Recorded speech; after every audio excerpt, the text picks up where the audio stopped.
안녕하세요, 여러분. 오늘은 조금은 무겁지만 어쩌면 우리 중 누군가에게는 가장 절실한 이야기를 해보려고 합니다. 평소에는 참 상냥하다는 소리를 듣습니다. 웬만한 건 허허실실 웃으며 넘어가고 상대방의 기분을 맞춰주려 노력하죠. 그런데 어느 날 정말 사소한 계기 하나로 마음속에서 딸깍 하고 스위치가 꺼지는 기분을 느껴본 적 있으신가요? 그 순간 상대방에 대한 모든 애정도 미련도 심지어는 분노조차 사라집니다. 그저 무의 상태가 되죠. 번호를 지우고 사진을 정리하고 내 인생이라는 지도에서 그 사람을 깨끗이 도려냅니다. 주변 사람들은 당황해서 묻습니다. 아니, 어제까지만 해도 잘 지냈잖아? 너 너무 무서운 거 아니니? 하지만 여러분은 속으로 생각하죠. 아니, 난 어제까지가 아니라 아주 오랫동안 참아왔어. 이제야 함께 도달한 것뿐이야. 이런 자신을 보며 내가 소시오패스인가? 내 성격이 파탄난 건가? 라며 자책하고 계셨나요? 오늘 이 영상을 끝까지 봐주세요. 당신이 왜 그럴 수밖에 없었는지, 당신의 뇌와 마음이 보내는 눈물겨운 SOS 신호를 제가 과학적으로 해석해 드릴게요. 우리는 흔히 이런 현상을 심리학에서 도어 슬램이라고 부릅니다. 문을 쾅 닫아버린다는 뜻이죠. 주로 내향적이고 섬세한 분들 혹은 타인의 감정을 잘 살피는 초민감자들에게서 자주 나타납니다. 왜 이런 일이 벌어지는 걸까요? 첫째, 감정의 할당량이 바닥났기 때문입니다. 인간의 인내심은 무한한 샘물이 아닙니다. 배터리와 같죠. 타인에게 맞춰주고 배려하는 데 에너지를 과도하게 쓰는 분들은 상대방의 무례함이나 실망스러운 모습을 볼 때마다 조금씩 부채를 쌓아갑니다. 겉으로는 웃고 있지만 마음속 감정은행에서는 계속 마이너스 통장을 쓰고 있는 거예요. 그러다 마지막 1원이 빠져나가는 순간 뇌는 파산을 선언합니다. 더 이상 이 관계를 유지할 지불 능력이 없으니 강제 폐업을 하는 것이죠. 둘째, 흑백 논리가 아닌 생존 전략입니다. 누군가는 이를 너무 극단적이다라고 비판하지만 심리학적으로 이는 자아 보호 기제입니다. 상처받기 쉬운 사람일수록 적당히 거리를 두는 기술이 부족할 때가 많습니다. 조금만 멀어지자가 안 되니까 아예 없애자라는 선택을 하는 것이죠.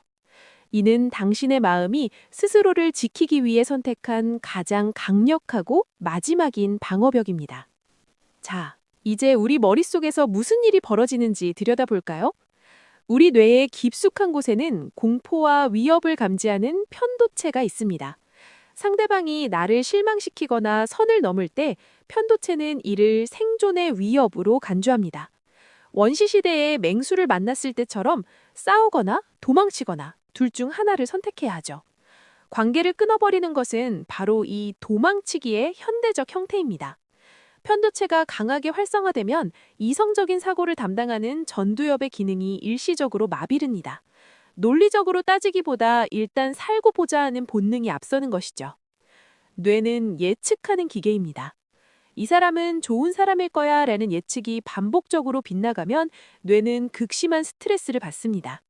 이때 스트레스 호르몬인 코르티솔이 분비되는데 이 수치가 임계점을 넘으면 뇌는 해당 자극, 즉 상대방을 아예 차단해버림으로써 호르몬 수치를 정상화하려 합니다. 즉 당신이 관계를 끊는 순간 느끼는 묘한 해방감과 안도감은 실제로 뇌내의 스트레스 호르몬 수치가 급격히 떨어지면서 오는 생물학적인 휴식인 셈입니다. 여기까지 들으시면서 맞아, 내 뇌가 비명을 지르고 있었구나 라는 생각이 드시나요? 당신은 나쁜 사람이 아니라 누구보다 상대의 진심이었기에 그만큼 빨리 소진된 것뿐입니다. 하지만 문제는 이런 단절이 반복될수록 우리 삶의 소중한 연결고리들이 사라지고 결국엔 고립될 수 있다는 점입니다. 뇌도 학습을 하거든요.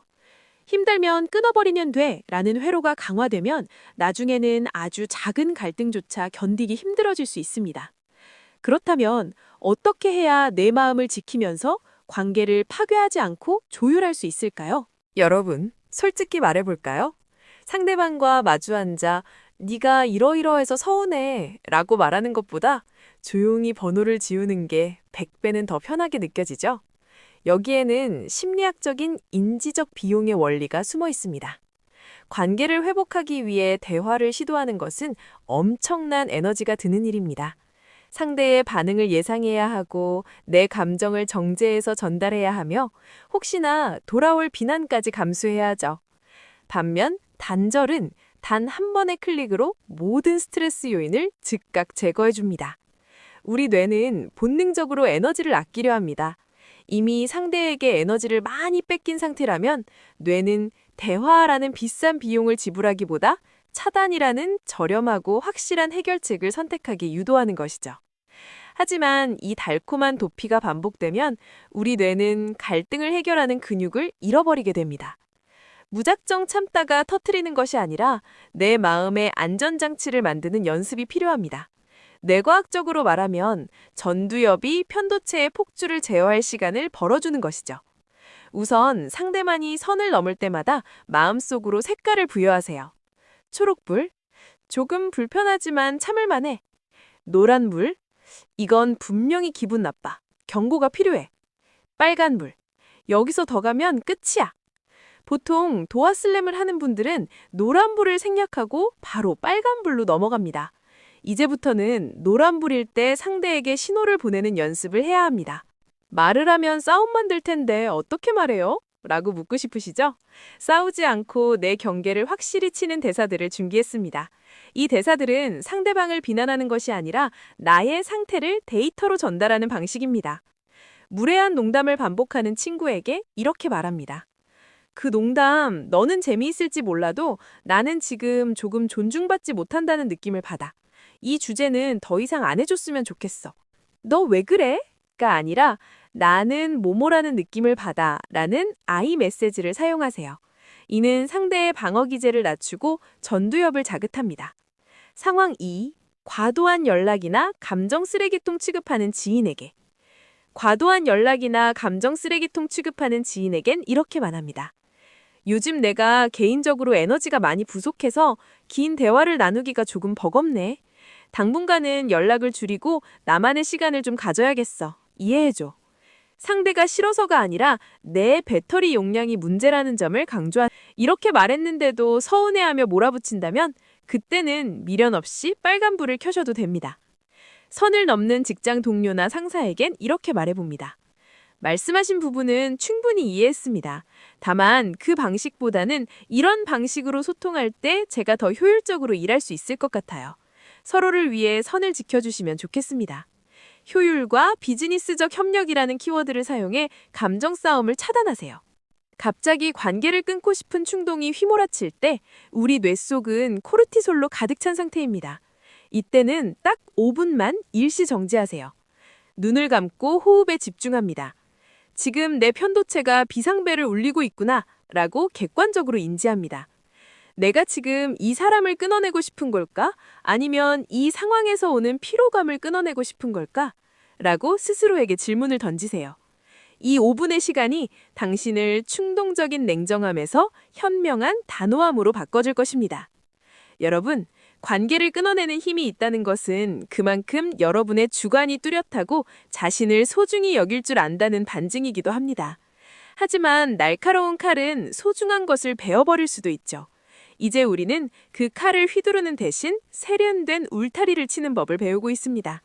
울타리는 타인을 가두는 것이 아니라 나를 안전하게 보호하기 위한 것이니까요. 관계를 단칼에 정리하고 나면 처음에는 속이 시원합니다. 하지만 며칠이 지나면 묘한 공허함이나 죄책감이 밀려오기도 하죠. 내가 너무 예민했나? 그 사람도 나름의 사정이 있었을 텐데 하는 생각들이 꼬리에 꼬리를 뭅니다. 이것은 당신이 잘못된 결정을 해서가 아닙니다. 우리 뇌의 사회적 뇌회로 때문입니다. 뇌과학적으로 인간은 타인과 연결되어 있을 때 생존 확률이 높다고 판단합니다. 그래서 관계를 끊는 행위는 뇌에게 일종의 비상성환으로 인식되죠. 신체적인 통증을 느낄 때 활성화되는 전대상 피질이 사회적 소외나 단절을 경험할 때도 똑같이 반응합니다. 즉, 마음이 아픈 게 아니라 뇌가 실제로 아픈 것입니다. 이때 스스로를 비난하지 마세요. 아, 내 뇌가 지금 연결이 끊겨서 잠시 경보를 울리고 있구나. 시간이 지나면 이 통증도 가라앉을 거야. 라고 인지하는 것만으로도 고통의 크기는 절반으로 줄어듭니다. 이제 우리는 전부 아니면 전무라는 이분법적 회로에서 벗어나 완충지대를 만드는 법을 연습해야 합니다. 우리 뇌는 명확한 것을 좋아합니다. 내 편 아니면 적이라고 규정하는 게 가장 에너지가 적게 들거든요. 하지만 성숙한 인간관계는 회색지대에서 일어납니다. 상대방의 단점이 보일 때 이 사람과 끝낼까 말까를 고민하는 대신 이 사람에게는 10만큼의 에너지만 쓰고 나머지 90은 나에게 쓰자라고 설정해 보세요. 뇌의 차단 명령 대신 에너지 절약 모드를 입력하는 것입니다. 작은 갈등을 대화로 해결해 본 경험이 쌓이면 뇌의 신경 가소성에 의해 새로운 회로가 생깁니다. 아주 사소한 불편함을 상대에게 말해보세요. 오늘 네가 약속에 늦어서 조금 속상했어 라고 말한 뒤 상대가 사과하고 관계가 회복되는 경험을 한 번만 해보세요. 당신의 뇌는 끊지 않아도 안전할 수 있네 라는 귀중한 데이터를 얻게 됩니다. 오늘 우리는 한 번 아니다 싶으면 관계를 끝내버리는 심리에 대해 깊이 있게 알아봤습니다. 영상을 마치며 여러분께 꼭 드리고 싶은 말씀이 있어요. 당신이 관계의 문을 닫아 걸었던 건 사실 그만큼 사람을 귀하게 여겼기 때문입니다. 적당히 가식적으로 대충 웃으며 지내는 법을 몰라서가 아니라 당신의 마음이 그만큼 투명하고 진실했기 때문입니다. 가짜 관계에 에너지를 낭비하기보다 자신의 영혼을 보호하고 싶었던 그 선택은 결코 틀린 것이 아닙니다. 다만 이제는 당신의 그 따뜻하고 섬세한 마음이 단절이라는 극단적인 선택 뒤에 숨지 않았으면 좋겠습니다. 때로는 조금 흔들려도 괜찮고 상대방에게 실망해도 괜찮습니다. 당신은 그 모든 풍파를 견디면서도 충분히 나 자신을 지킬 만큼 이미 강한 사람이니까요. 오늘 이 영상이 당신의 마음속에 작은 위로의 등불이 되었기를 바랍니다. 그동안 누구보다 치열하게 자신을 지켜온 당신 정말 고생 많으셨습니다.